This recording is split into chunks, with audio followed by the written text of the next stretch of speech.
तबो कई हानि बाढ़ी असुरिया दमो अभिमानी बाढ़ी असुरिया दमो अभिमानी बाढ़ी असुरिया दमो अभिमानी बाढ़ी असुरिया दमो अभिमानी जब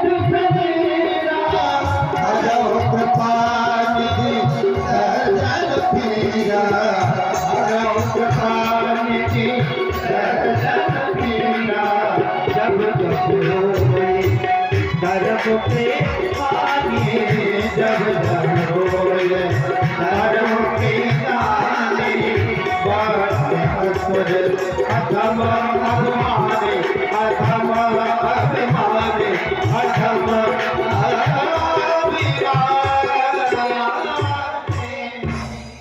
कुछ औषधि जो भक्तों के निमित्त सुअर बनकर के आ जाए, इससे बड़ी और कोई बात नहीं हो सकती। कोई भक्त भगवान की, अरे भगवान आपके लिए सूअर बन जाए, भगवान आपके लिए जानवर बन जाए, भगवान आपके लिए घृणात्मक स्वरूप धारण कर ले, अरे तुम भगवान के लिए आदमी ही बन जाओ।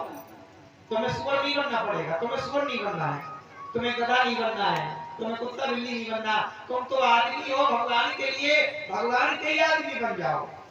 बस इतनी सी बड़ी बात है। इस मंच का यही एक सिद्धांत है। भगवान तुम्हारे लिए सब करने को तैयार है, तो तुम भगवान के लिए कुछ भी नहीं बनने के लिए। अरे भगवान के भक्ति बन जाओ, भगवान के श्रोता बन जाओ, भगवान की कथा के प्रेमी बन जाओ, मानव जीवन सार्थक हो जाएगा। बोली भक्तवत्सल भगवान की जय। उस समय 12 भगवान बन करके गए हैं, पृथ्वी को लेकर के आए, और हिरण्याक्ष और हिरण्यकश्यप जो संध्या काल दोष में कश्यप की पत्नी दिति ने गर्भ धारण किया था, संध्या काल दोष से दोनों दुराचारी संतान पैदा हुई। एक बार दिति ने अपने पति कश्यप से निवेदन किया था, दिति, अदिति, कद्रु और विनता, ये 4 पत्नियां कश्यप जी की। कद्रु से सर्प है, विनता की गरुड़ है, दिति के दैत्य हैं और अदिति के देवता हैं। भाई भाई हैं पर विचार नहीं मिलते, तो भाइयों से भी बनती नहीं, जीवन भर नहीं बनती। न सर्प में गरुड़ में बनती है, न देवताओं में दैत्यों में बनती है। दिति ने कहा, प्रभु हमारी इच्छा हो रही है कि मैं गर्भ धारण करूं।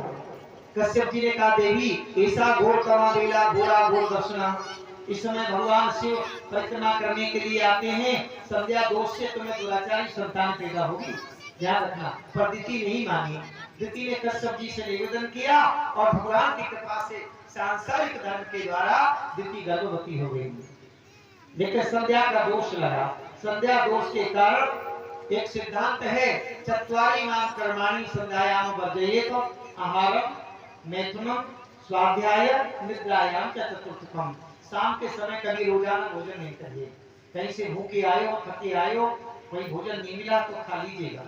शाम को आके सो मत जाइएगा, रोजाना मत सोइएगा। शाम को भोजन मत करिए, शाम को पढ़िएगा नहीं, शाम को पठन पाठन नहीं करिएगा, और शाम को आप सांसारिक क्रिया के द्वारा रति क्रिया से माताओं को गर्भ नहीं करना चाहिए। संध्या काल दोष से पेट में खराबी होती है, भोजन करने से, पठन पाठन से बुद्धि कुंठित होती है, सोने से नेत्र ज्योति कम होती है। उस संध्या काल में यदि गर्भ धारण किया तो दुराचारी माता पिता और समाज को कष्ट देने वाली संतान होती है। प्रेम से बोलो राधे राधे। अब संध्या काल में क्या करना पड़ता है? जब सूर्य भगवान अस्ताचल में जाएं, 48 मिनट तक तो केवल भगवान का भजन करिए। महाराज भगवान के भजन में मन नहीं लगता, लेकिन मेरा एक सूत्र लिख लीजिएगा। जब सूर्य भगवान अस्ताचल में चले जाएं, मोबाइल बंद करिए, हाथ पैर धोइए, भगवान के मंदिर में बैठ जाइएगा।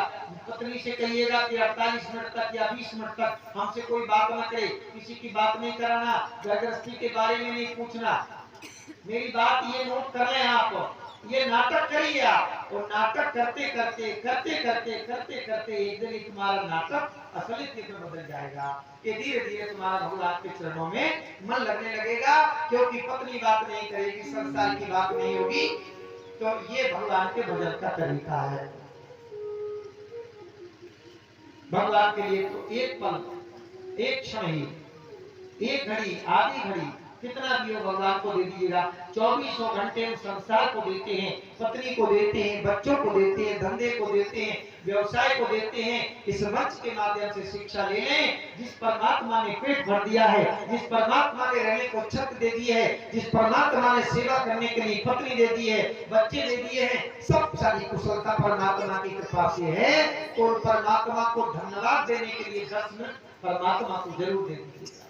उसे संध्या उपासना कहते हैं। त्रिकाल संध्या होती है, लेकिन कम से कम दिन भर के किए हुए अपराधों को भगवान के सामने लेके जाओगे, भगवान के चरणों में डाल दोगे। महाराज झूठ भी बोला हूँ, थोड़ा बेईमानी भी करी है, थोड़ा किसी से छल भी किया है प्रभु, इसलिए कि मुझे गृहस्थी चलाना थी, हमारे बच्चे हैं, हमारी पत्नी है, हमें गृहस्थी चलाने में मैंने जो अपराध किया है प्रभु मुझे क्षमा करो।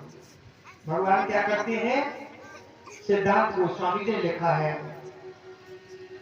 कि सन्मुखी हो ये,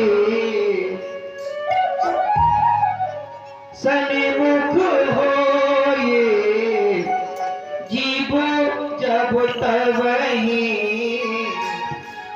सन्मुख हो ये, जीव मोह जब ही, जन्म कोटि अभी जन्म कोटि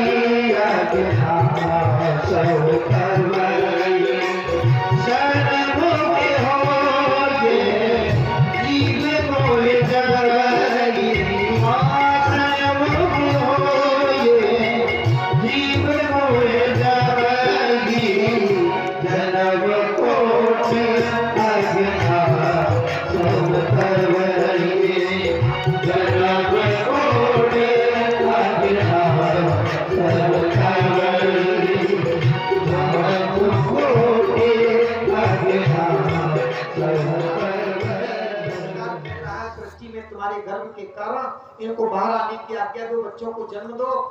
तो कश्यप से दिति ने कहा कि महाराज आप आशीर्वाद दें, हमारी दुराचारी संतानों का कल्याण कैसे होगा? तो कश्यप जी ने कह दिया देवी तुम्हारे दोनों दुराचारी पुत्रों को भगवान के हाथों से मारा जाएगा। तो 2 पुत्र हुए, हिरण्याक्ष और हिरण्यकश्यप। दोनों का जन्म हुआ है, दोनों का नाम हिरण्यकश्यप हिरण्याक्ष रखा गया है। आज हिरण्याक्ष अपनी दाढ़ों पर जैसे ही आ रहे थे, भगवान बारह अपने दाढ़ों पर पृथ्वी को लेकर के, हिरण्याक्ष से भेंट हो गई, भगवान ने उसे मार दिया है। हिरण्यकश्यप की आगे कथा होगी। इस प्रकार से आज बोली भक्तवत्सल भगवान की जय। जैसे ही तो आज प्रश्न किया राजा परीक्षित ने कि ये हिरण्यकश्यप और हिरण्याक्ष कौन है, तो इसको भी आप सूक्ष्म में समझ लें। ब्रह्मा जी के 4 पुत्र सनक, सनंदन, सनातन, सनत कुमार, इनको भगवान के द्वारपालों में भीतर नहीं जाने दिया, बैठ लगा के रोक दिया था। तो दोनों द्वारपालों को चारों कुमारों ने श्राप दे दिया था, जाओ 3 योनियां मृतलोक में बिताना। तो पहली योनि में कौन बने? हिरण्याक्ष हिरण्यकश्यप, भगवान के द्वारा मारे गए। दूसरी योनि में कौन बने? रावण और कुंभकर्ण, भगवान के द्वारा मारे गए। द्वापर में शिशुपाल तंत्र बने, भगवान श्री कृष्ण के द्वारा मारे गए। इस प्रकार से आज भगवान की उन संत कुमार के चारों पुत्रों की श्राप से ये आज संसार में जन्म लेकर के आ रहे हैं। तो इस प्रकार से आज पृथ्वी मनु जी महाराज को दे दी है। मनु जी महाराज के 3 पुत्रियां और 2 पुत्रों का जन्म हुआ है। तो सबसे पहले कथा एक अपने आप में एक विषय, जो कोई चरित्र को सुनता है वो भगवान के चरणों को प्राप्त हो जाता है। तो मनु जी महाराज ने पृथ्वी को प्राप्त किया है और मनु जी महाराज ने पृथ्वी को प्राप्त किया है, तो उसमें 2 पुत्र और 3 कन्याओं का जन्म हुआ है। देवहूति का चरित्र जो कर्दम ऋषि को व्याही थी। अब माताओं के लिए आज 2-4 लाइन में आप लोग कथा बता दें, कथा के द्वारा शिक्षा मिलना चाहिए। मनु जी महाराज की पुत्री का नाम है देवहूति। मैया समझिएगा, देवहूति विवाह के योग्य हो गई तो पिता को चिंता होती। जब राजा मनु है, जब राजा है तो बेटी के लिए वर कहां ढूंढेंगे? राजकुमारों को ढूंढेंगे। कई राजघरानों में गए, बड़े दुखी हो जाते हैं क्योंकि बेटी के योग्य वर नहीं मिलता। देवहूति बहुत भजन करती है, देवहूति बहुत व्रत करती है, देवहूति बहुत धर्म आचरण धर्मशीला है। ऐसी बेटी के लिए बेटी के योग्य वर मिले, ऐसा मनु जी महाराज ने सोचा, लेकिन वर नहीं मिल रहा है। लेकिन ध्यान रखना, पिता के चेहरे पर वर न मिलने की चिंता को बेटियां बहुत अच्छे से पढ़ लेती हैं। बेटियां बहुत दुखी हो जाती हैं, कहीं भी बात बनती है बिगड़ जाती है, बेटियां चुपके से सुनती हैं कि पिता फिर से दुखी है, क्योंकि वही ABCD फिर गिर रहे हैं, फिर उसी घर में जा रहे हैं, फिर दूसरे लोगों के यहाँ जा रहे हैं, फिर दूसरे लोगों से वर का पता पूछ रहे हैं। यही हुआ भैया। देवहूति ने पिता को चिंतित देखा। बड़ी इमोशनल बात बताना, बड़ी करुणाजनक है। बेटी देवहूति ने आंखों में आंसू भर के कहा, पिताजी आपने बहुत सारे राजकुमारों को देखा, आपने बहुत सारी महलों में हमारे लिए वर ढूंढा, अगर राजकुमार न मिल रहा हो तो पिताजी हमारी किसी संत के साथ शादी कर दीजिए, हमारी किसी महात्मा के साथ शादी कर दीजिएगा। मनु जी रोने लगे। मनु जी ने कहा, बेटी किसी निर्जन स्थान में रहने वाले, आश्रम बना करके रहने वाले महात्माओं के साथ बेटी तू कैसी रहेगी? महलों में पलने वाली, सुख सुविधा में रहने वाली। देवहूति बड़ी ज्ञानशीला है। देवहूति ने कहा, पिताजी वर का अर्थ जानते हो क्या होता है?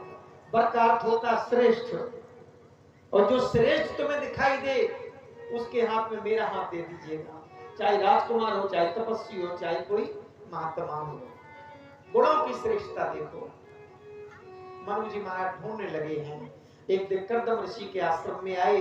उनके ज्ञान की, उनके तप की प्रतिभा ऐसे छिटक रही थी, सारा आश्रम प्रकाशित हो रहा था। और कर्दम जी महाराज जो छाया से जन्म हुआ था ब्रह्मा जी के से, जो अभी आपने सुना, तो कर्दम जी जैसे तप साधना करके निवृत्त हुए, संध्या उपासना करके निवृत्त हुए, और मनु जी महाराज ने हाथ जोड़ करके निवेदन किया है, हे संत भगवान, हम अपनी बेटी का हाथ तुम्हारे हाथ में देना चाहती हैं।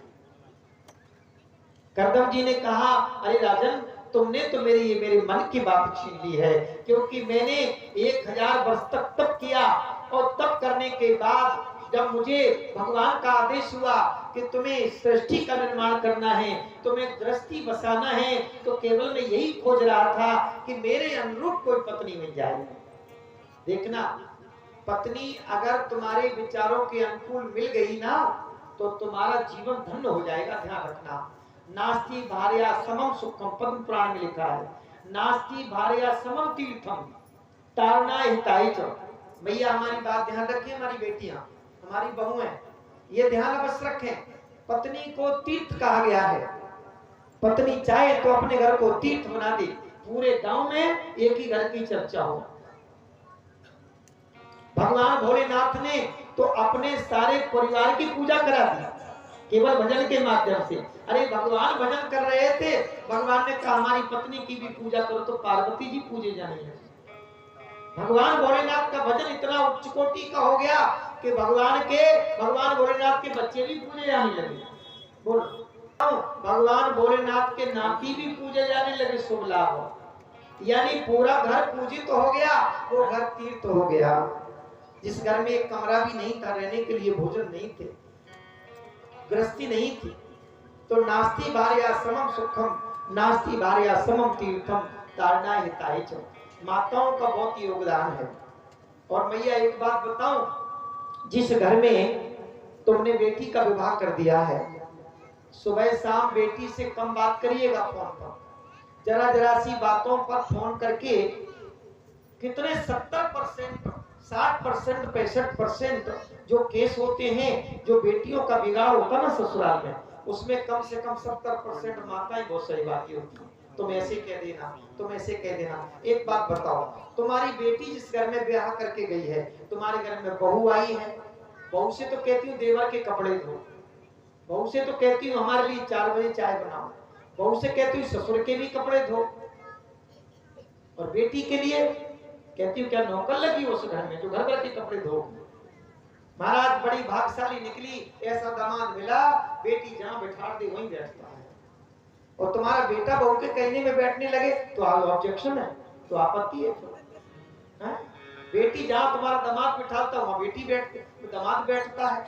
तो ये सब कथाओं के माध्यम से मैया गांठ लगाइए, संशोधन करिए। तो आज देवहूति को पाने के लिए करदम जी तैयार हो गए, क्योंकि करदम जी कहते मुझे ऐसी धर्मशीला पत्नी की आवश्यकता है। नारीयस्य पूजन्ते रमन्ते तत्र देवता। हमारे भारतवर्ष में नारियों को, माताओं को लक्ष्मी कहा गया है। तो अलक्ष्मी मत बनिएगा, लक्ष्मी रहिएगा। घर में अगर बेटी का जन्म होता है तो कहते हमारे घर में लक्ष्मी आई है, और जब विवाहित होकर जिस घर में आती हो उस घर में कहा जाता हमारे घर में गृह लक्ष्मी आई है। तो लक्ष्मी आई हो, लक्ष्मी बन के रहो, परिवार को जोड़ने का प्रयास करो, परिवार को तोड़ने का प्रयास ना करो। जरा सी बातों पर ऑब्जेक्शन न करिए। अरे गृहस्थी है, 4 बर्तन खटकते रहती होती रहती आवाजें, तो इस प्रकार से तो देवहूति का मैया विवाह करदम जी के साथ हो गया है। और करदम जी ने तय कर लिया था कि हमारे जब संतान हो जाएगी तो संसार को छोड़ करके चले जाएंगे, हम भगवान का भजन करेंगे। तो करदम जी के यहाँ बड़ी प्यारी सी चर्चा आती, 9 बेटियों का जन्म हुआ है, और उन 9 बेटियों को 9 संतों के साथ में ही विवाह कर दिया है। और अंत में 9 संतों के साथ में विवाह हुआ है, अंत में भगवान का अवतार हुआ। कला नाम की कन्या महाराज मरीचि को ब्याही, अनुसुई अत्रि मुनि को ब्याही, श्रद्धा अंगना ऋषि को ब्याही, अभिर्भु पुलस्त मुनि को ब्याही, योगति पुलह महाराज को ब्याही, क्रिया सती पुलह महाराज को ब्याही, और क्रिया सती यज्ञ को ब्याही। ख्याति भृगु महाराज के साथ विवाही गई। अरुंधति देवगुरु बृहस्पति जी को ब्याही, शांति अथर्वा मुनि को ब्याही, जिसमें क्रमशः बहुत सारे पुत्र हुए हैं, जिससे हम सृष्टि के ये इसी में रावण कुंभकर्ण आदि पैदा हुए हैं। तो इस प्रकार से ये आज दाम्पत्य जीवन इतना पवित्र था। 9 पुत्रियों का जन्म देने के बाद माता पिता डरे नहीं। 9 पुत्रियों का विवाह, 1 कन्यादान। हमारे सभी बुजुर्ग एक बात को अवश्य सोचें, 1 कन्यादान एक यज्ञ का फल प्रदान करता है। जिस घर से बेटी रोकर के जाती है, जिस घर में बेटी की विदा होती है, जिस घर में पीले हाथ बेटी के किए जाते हैं, बेटी इसलिए पूजनी है। देखो बड़ी अच्छी मैया बात बता रहा हूँ, बेटी के पैर पखारने की कोई जरूरत नहीं है, इसलिए कि जिस क्रिया के द्वारा बेटा पैदा हुआ और उसी सांसारिक धर्म के द्वारा बेटी पैदा हुई। लेकिन बेटी पूजनी क्यों है, आप लोगों को बता रहा हूं। एक 2-4 लाइन की एक कविता लिखी थी, आपको पसंद आएगी। कभी कभी लिख लेता हूँ, जब कभी तो समाज की कोई समस्याएं होती हैं तो कभी सम्मेलनों में जाना पड़ता है, तो 2-4 लाइन मुझे याद आ रही हो तो मैं भूली भटकी सुना रहा हूँ। ये बेटी का त्याग क्या है।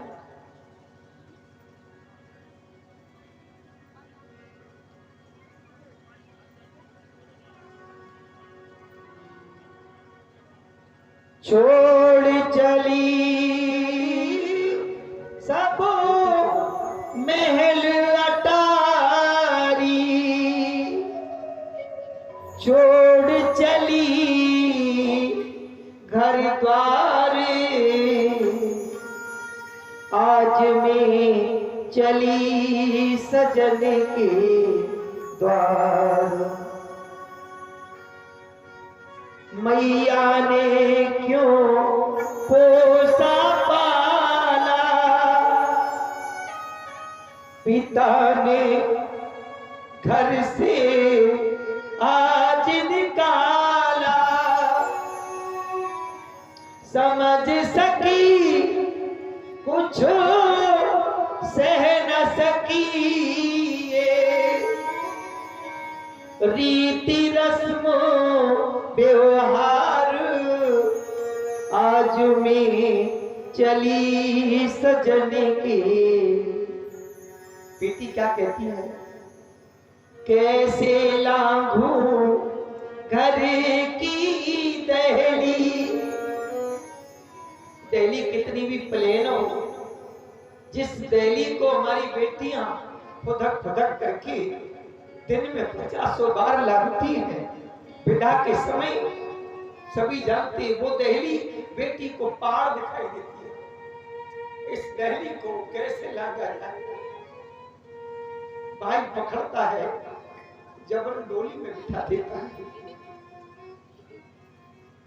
कैसे लांघू घर की दहली, कैसे छोड़ू संग सहेली। जिससे अगना में बिरन संग खेली, कैसे कहूं विसार आज में चली सजन के द्वार। कहती है छोड़ चली सब खेल खिलौना, देख देख कर कोई न रोना। याद आऊंगी उस दिन सबको, एक दिन ऐसा आएगा याद आऊंगी उस दिन सबको, जब मने तीज त्योहार आज में चली सजन के द्वार। अब त्याग देखिए, त्याग क्या है। 1 मिनट में कन्यादान, 10 मिनट में जब हो गया, बेटी का सब कुछ बदल गया। खानदान बदल गया, परिवार बदल गया, अपरिचित लोग अपने हो गए। कैसा बर्ताव करेंगे ये उसने सोचा भी नहीं है। अरे पिता ने जो जिसके हाथ में पकड़ा दिया उसी के हाथ में चली जाती है। कथा के माध्यम से हमारी बेटियां समझे। कहती है दोनों कुल की लाज रखूंगी, सब सह लूंगी कुछ न कहूंगी। जब इतना बड़ा त्याग हुआ तो पिता ने बेटी को क्यों पूजा मंडप के नीचे, ये बता रहा हूं केवल। इतना बड़ा त्याग देखा, उसने ये भी नहीं पूछा कि किस घर में दे रहे हो पिताजी, आखिर वर क्या करता है। तो उस समय बेटी का त्याग देख करके बेटी पूजनीय हो गई। तो कन्यादान पिता ने करके, कन्यादान पिता ने करके, और लीने हैं पैर पखार। आज मैं बेटी में तेरे पैर पकड़ता हूँ, मैं तेरे पैर धो के पीता हूँ। बेटी तुझ जैसा त्याग तो जीवन में किसी ने नहीं किया। मैंने कहा तुझे इसके घर में जाना, तो उसी के घर में चलने को तैयार हो गई। आज देवहूति की विदा करी है जो मनु जी महाराज ने। मैं भी एक बेटी की विदा की है, और वो बेटी की विदा में इस मत से कह रहा हूं, वो भूलती नहीं है हमें। जब भी किसी की, कभी अपने आपस के लोगों के यहाँ विवाह पढ़ने जाता हूँ, तो मैं किसी बेटी की विदा नहीं देख पाता, नहीं देखता हूँ। मैं तो चला जाता हूँ, दूर खड़ा रहूंगा, विदा हो जाएगी, इसके बाद लौट के आ जाता हूँ। तो बेटी का वो भाग्य है, जैसे परिवार में भी दे देते हैं बेटियां, उसी परिवार में घुल मिल जाती है। आज मनु जी महाराज ने रो रो करके बेटी को विदा किया है। जनक जैसे ज्ञानी कहे रहेउ कलावत सदा विरागी, सी बिलोक धीरता भागी, सारा ज्ञान चूर हो गया, बेटी को हृदय से लगा लेते हैं। शकुंतला की विदा करते हुए कर्ण ऋषि ने भी यही कहा था, कल शकुंतला अपने ससुराल चली जाएगी। ऐसे ऐसे योगियों का जब ये हाल है तो हम ग्रस्तों का क्या होगा। जनक जैसे ज्ञानी उस बेटी के प्रेम में बह गए। एक बात याद आ गई, जानकी जी की विदा हो रही थी, जनक जी पीछे से दौड़ के आ रहे थे, रथ निकल गया था, जनक तो से आ गया। जनक जी दौड़ करके आए हैं और रथ के पहिए को पकड़ लिया है। रथ रुक गया, दशरथ जी उतर करके आए, रथ के पहिए को जनक जी पकड़ के खड़े थे। महाराज दशरथ जी हाथ जोड़ के कहते हैं, अरे राजन, अरे क्या रह गया था जो आप दौड़ते आए, अरे इतना कुछ दिया है। तो उस समय जनक जी कहते सब कुछ दिया और एक बात रह गई थी, केवल ये बताने आया हूं। क्या रह गया था? दशरथ जी से कहते केवल संबंध बताना रह गया था कि आज से तुम इसके पिता हो। बेटी को ये बताना भूल गया था कि आज से मैं पिता नहीं हूं, बेटी ये तुम्हारे पिता है। राव बहोर उतर बैठाड़े, प्रेम प्रवाह विलोचन बाड़े। दशरथ जी महाराज रोने लगे। तो आज 2-4 मिनट और बैठिएगा, आज कथा में विलंब हो गया है, 2 बजे आइए। अच्छा चलिए, तो आज देवभूति कर्दम जी का चरित्र हमारी माताएं जीवन में उतारे, शेष कथा कल सुनाऊंगा।